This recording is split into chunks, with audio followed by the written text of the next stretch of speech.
나타날 때 그런데 영광과 찬송과 존귀가 된다고 하면서요. 칭찬, 영광, 존귀 그 모습을 이 여러분 잘 알고 있는 미켈란젤로 아시죠? 미켈란젤로가 그 최후의 심판이라는 그림을 그렸어요. 그때가 바로 저 예수님이 나타나실 때, 그리스도께서 나타나실 때 사진 보여주세요. 이게 바로 이 그때의 모습을 그린 거예요. 이거 지금 천주교가 우리를 도와주고 있어요. 좀 한번 움직여 볼래요? 이게 천주교가 이 서비스를 제공하고 있어요. 시스타나 성당이고 매년 교황을 저기서 선출해요. 그거를 지금 우리가 들어서 보고 있는 거예요. 좋죠. 천지창조도 있죠. 보이시죠, 저 위에. 저는 3D 멀미 있어요. 자, 네, 좋죠. 다시 이게 이제 그 성당의 바로 좀 내려보실래요? 쭉 아래쪽을 볼까요? 십자가 보이시죠? 예수님의 십자가. 요 십자가가 있으시면 여기서 이제 그 사제들이 막 저걸 하고 일어나는 곳이에요. 십자가가 보이시죠? 요 십자가 보이시죠? 올려봅시다 다시. 자, 이게 미켈란젤로가 그린 천지창조의 그런 벽화입니다. 이 그림이 있어요. 그리스도께서 오실 때 이 시대적 상황이 이게 언제냐면 1500년대 1516년이었나 마틴 루터 종교개혁이 이 1500년대에 그 종교개혁이 있은 다음부터 새로 나타난 신교와 개신교 프로테스탄트 우리들과 구교 쭉 그동안에 왔었던 캐톨릭 간의 이 구교와 신교 간의 대립이 극심에 달았었을 때예요. 그래서 그 1517년이었다 맞아.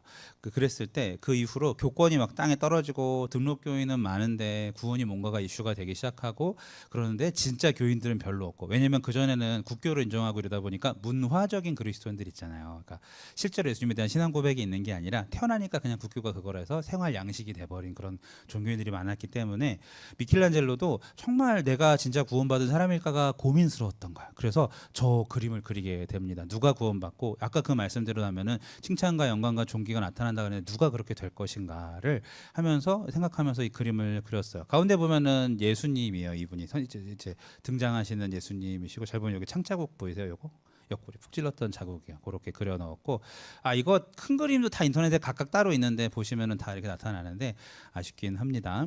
그리고 예수님 밑에 보면은 좀 내려 밑에 부분을 볼까요? 아래로 보면은 더 여기 보면은 이 사람들 보여요? 손에 뭐 들고 있어요? 요한계시록 읽어본 사람 있어요? 그쵸? 거기 보면 뭐 나와요? 네, 맞아. 어떻게 알았지? 나팔이 몇 개예요? 거기 보면은 일곱 대접을 쏟고 일곱 나팔을 불고 첫 번째 나팔을 부니 두 번째 그런 거 나오거든. 천사들이 하나, 둘, 셋, 넷, 다섯, 여섯, 일곱 개 나팔을 이렇게 불고 있는 장면이 그러니까 마지막 계시 때 계시록을 이렇게 나타내게 된 것입니다. 나팔 부는 사람을 기준으로 이 우측 그러니까 예수님, 그러니까 여러분 성경에 보면은 예수님이 저를 보세요. 내가 만약에 사람이라면 오른쪽에 여러분 보면 왼편이죠, 그렇죠? 오른쪽에는 양들을 놓고 왼편에는 염소들을 놔가지고 여기는 알곡이 있고 여기는 가라지가 있어서 구별하신다 그랬어. 지금은 섞여 있지만 심판할 때는 나눈다고 하셨거든요. 지금은 일부러 가라지를 뽑지 않는다고 하셨어요. 왜? 뽑을 때 알곡도 같이 다칠까봐. 무슨 말인지 아시겠죠? 심판할 때는 정확하게 판단하신다. 그래서 이 다시 가운데를 보여주세요. 좀 크게 봅시다.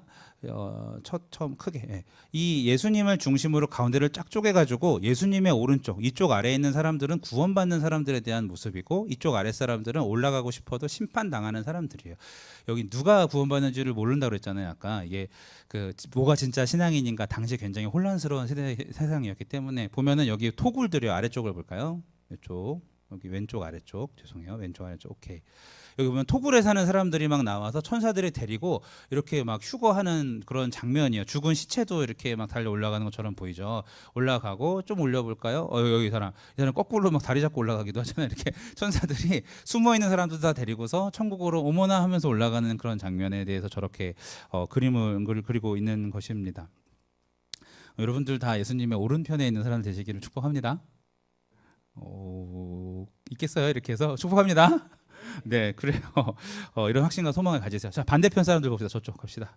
이쪽 사람들은 올라가려고 발버둥치고 노력하는데 뭐가 막 자꾸 이렇게 확 자꾸 끌어내리고 붙잡고 막 두드려 패고 못 올라가게 막 이렇게 밑으로 자꾸 밀어넣는 그런 모습들인 거고 저 뒤에 이제 지옥문 열렸죠. 들어가게 만드는 그런 장면들을 그림을 그려 있는 그런 상황입니다. 나팔 부는 사람 기준으로 지금 우리가 이 예수님의 좌측을 우리가 보고 있죠. 이 아무리 노력하고 발버둥 쳐도 자기 힘으로 올라가려고 해도 사탄이 가만히 두지 않습니다. 특히 요 사람 있죠, 요 사람. 나팔 부는 천사 바로 옆에 있는 사람 표정. 얼굴 한번 확대해 볼까요? 보여줄래요, 승영제? 이 공포에 질린 표정, 가까이서 보면 볼수록 굉장히 엄청 리얼하게 벽화잖아요. 되게 커요. 이렇게 볼 수 있습니다. 이 세상에서 최선을 다해서 자기는 신앙생활을 했다고 했지만 내가 정말 이 틀에 박힌 그런 삶을 살았구나 이런 거. 이 사람들이 왜 나체인 줄 아세요? 당시에는 자기를 꾸미고 자기를 드러내는 문화들이 굉장히 많았고 그것을 그 미켈안젤로가 굉장히 혐오했어요. 하나님은 진짜 속 사람을 보시는데 왜 저러느냐? 왜 그러니까 미켈안젤로가 그린 그림이 다 벌거벗은 모습인 이유가 바로 그거예요. 사람들의 본연의 모습, 하나님 만드신 모습만 필요하고 나머지는 다 필요 없다. 변태라서가 아니라. 그렇죠. 의미가 이제 왠지 알겠죠, 그렇죠? 그래서 그 미술을 전공하신 분들은 어디 배우지 않았어요 그런 거? 그렇죠. 인간 본연의 미를 그래서 찾는 거거든 그게. 그래서 그런 의미가 있어요. 저 때부터 유행했어요 미켈란젤로가 이렇게 하면서. 다시 이렇게 자기가 내가 구원 못 받을 줄은 몰라서 하는 그 눈빛이 바로 저 눈빛. 마지막 때 한 번 딱 가질 수 있는 저 자리에 우리는 서지 않기를 바랍니다. 절망과 공포이죠. 자 내려볼까요? 카이로스가 책을 많이 읽었다 그랬는데 그 단테의 신곡은 아직 못 읽었어요? 거기 보면은 그 제3곡에 이런 시구가 나와요. 카로는 무섭게 이글거리는 눈초리로 노려보며 저들을 모조리 배 안으로 불러 모아서 어물어물하는 자를 놀로 사정없이 후려 갈겼더니라는 그런 구절이 나오나 봐요. 예. 저는 아직 못 읽었어요. 이게 카론이에요. 그래서 배로 이렇게 사람들 후려 갈기는 거예요. 태워 모아서 그래서 이제 내려라 해서 집어넣는 거죠. 저 지옥으로. 그런 일들을 하는 그 장면을 저기다가 그려 넣었습니다. 그렇습니다. 특히 이 그림을 그렸을 때 사제 한 사람이 와가지고 이 미켈란젤로한테 이 미켈란젤로의 뒤끝인데 어떻게 이렇게 벌거벗은 음란한 그림을 그릴 수 있느냐라고 따졌어요.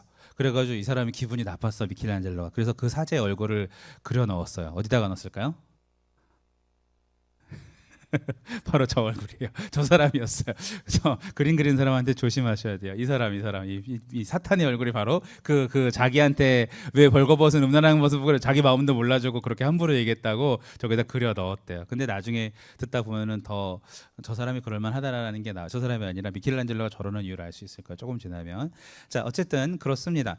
그리고 요 우측의 끝에 볼까요? 여기 이 사람 좀 볼까요? 우측 끝에 보면은 이 사람 뱀이 감고 있고 이 성기를 뱀이 딱 머리를 무는 그런 장면이거든요. 여기가 이게 뭐냐면 성적인 타락과 음란을 상징해서 그림을 그렸어요. 당시에 수많은 수도원, 하나님과만 평생 살겠다고 결단했던 수도원에서 수많은 신부들에 의해서 사생아들이 탄생하게 됩니다. 수녀들을 임신시키고. 그래서 그런 성적인 타락에 대한 하나님의 심판의 모습을 저런 식으로 그려 넣은 것이죠 미켈란젤로가. 그러니까 당시의 문화적인 상황뿐만 아니라 종교적인 우리 신앙적인 상황이 얼마나 엉망이었는지, 왜 종교개혁이 일어날 만했는지 여러분 이제 아시겠죠. 이런 게 실제 상황이 저렇게 됐었다는 거예요. 국교로 그냥 딱 해버리면 모두가 구원받아서 좋은 게 아니라 전체적으로 이렇게 탁 타락하는, 그 중에도 물론 루터처럼 신실하게 살고 싶은 사람도 있지만 그렇지 않은 죄인들이 너무 많다는 것입니다. 자, 다시 우리 가운데로 올까요? 바돌로메 한번 봅시다. 아까 껍데기 들고 있던 이 사람입니다. 이 사람, 요 사람이 바돌로메이죠. 보면은 요 베드로는 요 열쇠를 들고 있고, 베드로 열쇠를 들고 있고, 천국의 열쇠. 그다음에 내가 너 위에 신앙 고백 위에 예수님이 교회를 세우겠다 하셔서 주는 그리스도시요 하나님이 살아가신 그때, 이 사람은 이제 껍데기가 벗겨 죽은 바돌로메는 자기를 벗겼던 칼을 들고 나가고, 이 사람은 로렌스라는 알려지지 않은, 우리 성경에서는 나오지 않는 당시 신앙인이었는데, 이게 뭐 같아요? 이거는 저거 석쇠예요. 석쇠가 뭐 하는 거지? 그럼 뭘 구웠을까? 누굴 구웠을까? 자기죠, 그렇죠? 아까 보면은 그러니까 자기 껍데기를 들고 오잖아요 하나님 앞에. 그러니까 자기가 어떠한 고난으로 마지막을 마감했는지를 나타내는 그림들이요. 미켈란젤로가 그림을 그릴 때 어떻게 죽었는지를 하나님 앞에 믿음을 지키다가 영광스럽게 죽은 그 모습을 나타내려고 자기를 죽게 만든 그 물건을 가지고 주님 앞에 영광스럽게 나갔다라는 그림을 그리게 된 것이죠. 이 사람이 그렇습니다. 십자가 들고 있는 이 뒤태는 누굴까요? 맞춰보세요. 베드로와 관련 있어요. 시몬이 베드로잖아요. 저 12제자 했잖아. 그래. 누구일까요? 네? 맞아. 동생 안드레죠. 안드레가 십자가 자기가 죽은 십자가를 저렇게 들고 이렇게 저쪽을 향해서 나가고 있는 그런 모습입니다. 이렇게 자기가 순교당한 물건, 순교 당할 때 썼던 물건들을 저렇게 하나님 예수님 앞에 들고 나가는 모습을 볼 수가 있습니다. 특별히 다시 이 빨간색 요 바돌로메는요. 일단 아르메니아를 선교했던 사람이에요. 바돌로메가 이 사람 아니고 오케이 이 사람이고 이 바돌로메는 아르메니안 선교를 했었어요. 지금도 주변은 다 이슬람교 국가들인데 아르메니안들만 거기만 기독교예요. 가보면 그만큼 복음이 굉장히 중요하게 자리를 잡았던 엄청 강한 세력들이 둘러싸고 뭐 오일머니로 협박하고 그래도 그들은 종교를 바꾸지 않아요. 알메니안들이 그렇죠. 예술람 예루살렘에 가면은 그 예루살렘 선교순례 가본 사람 있어요? 거기 가면은 네 개의 민족들이 그 성전을 중심으로 나눠서 살고 있거든요. 누가 있냐면 첫째는 유대교인들, 이스라엘 사람들이 거기서 그렇게 있고 기독교가 있고 하나는 다시 기독교가 있고 크리스찬들이 모여 살고 있어요. 커뮤니티가. 그리고 하나는 그다음에 유대인들이 몰려 살고 있고 하나는 이슬람들이 살고 있고 하나는 알메니아인 지역으로 나눠져 있어요. 이렇게 성전에도 사람들이 그렇게 거할 만큼 바돌로메의 순교가 굉장한 힘을 내서 열매를 맺었다는 사실입니다.